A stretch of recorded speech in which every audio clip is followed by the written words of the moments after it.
So, about 2 years ago, I did make a video already going over Ars Magus, but the video itself is pure garbage, like the rest of my content. So it gave me the inspiration to visit the topic again and make a new video. And not gonna lie, this video probably isn't good either, but the point is I'm gonna get this out of the way because I told myself I was going to remake this video.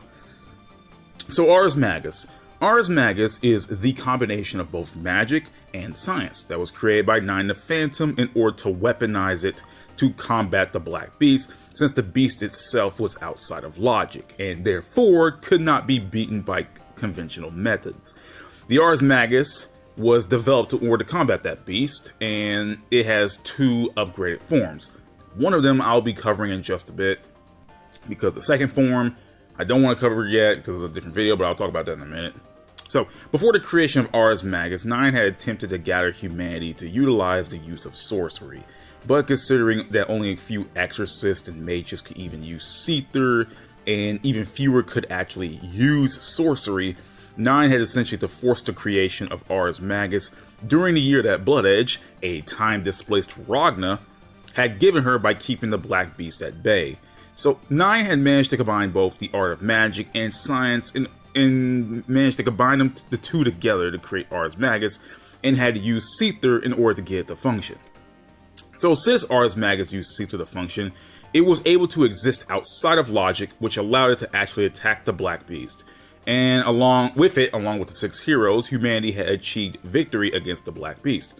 Now, compared to the Dark War, the current timeline has Seether practically everywhere, though the use of Ars Magus will only activate if there is enough Seether in a given area. Kushina's linchpin is actually one such thing to completely stop the activation of Ars Magus, since it stops the flow of Seether. And there are special individuals known as the Chosen, aka the Qualified. They're special individuals selected by the Master Unit Amaterasu in order to gain the Azure in order to achieve their own desires. They can still use Ars Magus despite the lack of Seether. So, yay. So yeah, they're able to still use Ars Magus without Seether at all, which, again, you need Seether to even activate Ars Magus in the first place, so yay, good to be chosen, doesn't it? But anyway, there are several techniques that actually Ars Magus can use. For example, there are some that can bind the target, there are some that can camouflage your appearance, which is actually something that Ragna uses to walk the streets at his own leisure. There are Ars Magus you use to harden your skin to prevent it from being hurt by weaponry. You can regenerate your wounds. There's some Ars Magus that can be used to is a climate control weather systems that hierarchical cities use to regulate their weather, etc., etc. There are other techniques that are deployed through the use of Ars Magus, such as the Zanki Barrier, which is an ability that the Easioi has. The Zanki Barrier prevents observation by casting a giant barrier that blocks out any kind of intervention. And on top of that, it's also a physical barrier that prevents anyone from getting inside. And as a side effect too, it also messes with radio waves and etc, etc. So, yeah, there are several techniques that the Ars Magus can be used from. It's a bunch of abilities. You could probably use it for pretty much anything combat-wise or whatever. So, how do you know when you can able to use Ars Magus? Because not everyone could just use it willy-nilly. Well, the Torifune Military Academy has special tests for new students called the Ars Magus Aptitude Test. The test is rather simple, and that it has the student perform a basic Ars Magus skill. The test measures the amount of Seether the student uses in order to cast the Ars Magus technique, and is revealed that your average human usually needs a good amount of Seether in order to activate Ars Magus. But Noel Vermilion was actually accepted into the military academy for having the highest Ars Magus aptitude score in history.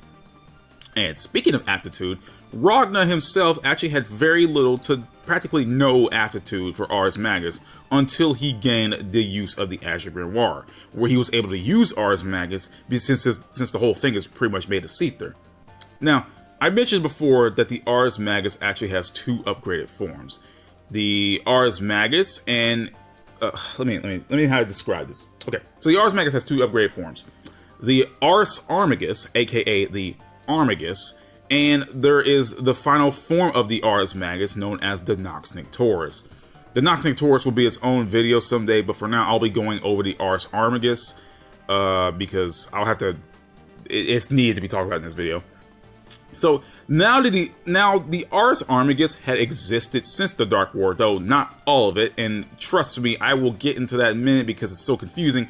But anyway, the point is, it only got more accessible with the creation of the Novus Orbis Librarian, because while Ars Magus was plentiful enough to be able to use in combat, the Ars Armagus was not as everywhere to be used, but since the NOL has been created, it's been more accessible, so you can...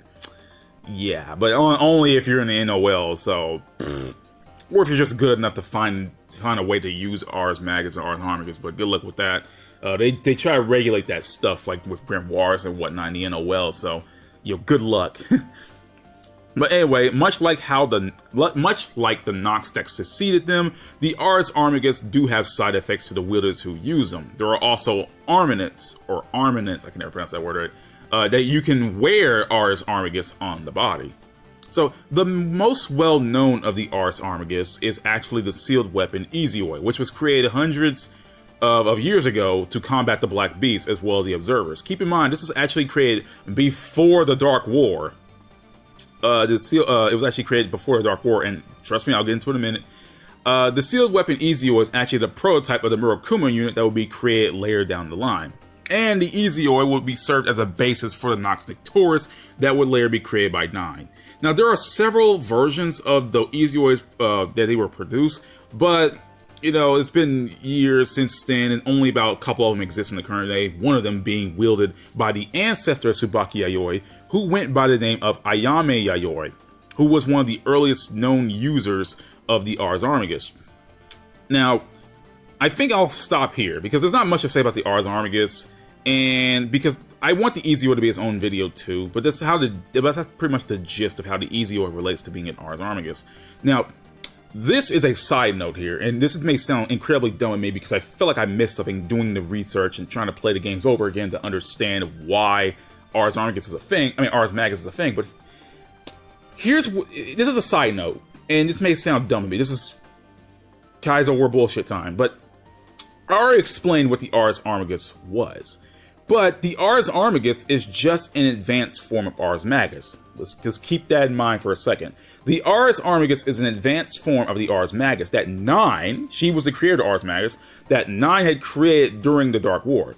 Now, I find it odd that the Easioi itself is an Ars Armagus, despite being created hundreds of years before 9 would even create the Ars Magus for the Ars Armagus to later come down the line. Now, I don't know if it's just me being dumb again, or if I'm just not thinking right, or if it's a plot hole or anything, but it may be just something on my part. But the point is, like, I already mentioned that not all Ars Armagus were created during the Dark War, right? But the thing is, Ars Magus had to be created for the Ars Armagus to come later. And I find it weird that we have 9 who created the Ars Magus, but then the Ars Armagus were created off that foundation, but the Easioi was an Ars Armagus that existed far before the actual creation of the Ars Magus, and it was because of the Easioi that the idea of the Nox came into being. Now, maybe I'm over thinking it a bit. Because it wasn't exactly said that Ars Magus was created directly as a result of just the Ars Armagus, because that being the case, that means technically 9 would have created the Ars Magus like off of the Ars Armagus, which makes no sense because the Ars Armagus would have to come afterwards. So I honestly don't know, because there was no Ars Magus before 9 created, right? And then the Easioi itself is an Ars Armagus, and it wouldn't be created. It's impossible because 9 had to create the Ars first. Again, this is probably a plot hole, or I'm just overthinking it. But hell, if anyone knows, it's like the whole chicken and the egg kind of thing. But anyway, if anyone knows, please tell me in the comments, because I swear to God, I've been thinking about this for a while now, and I feel like I'm going in circles. But I feel like I'm overthinking it. But the point is, please inform me if you know, because I'm done. The video's over. Peace, everyone. Goodbye.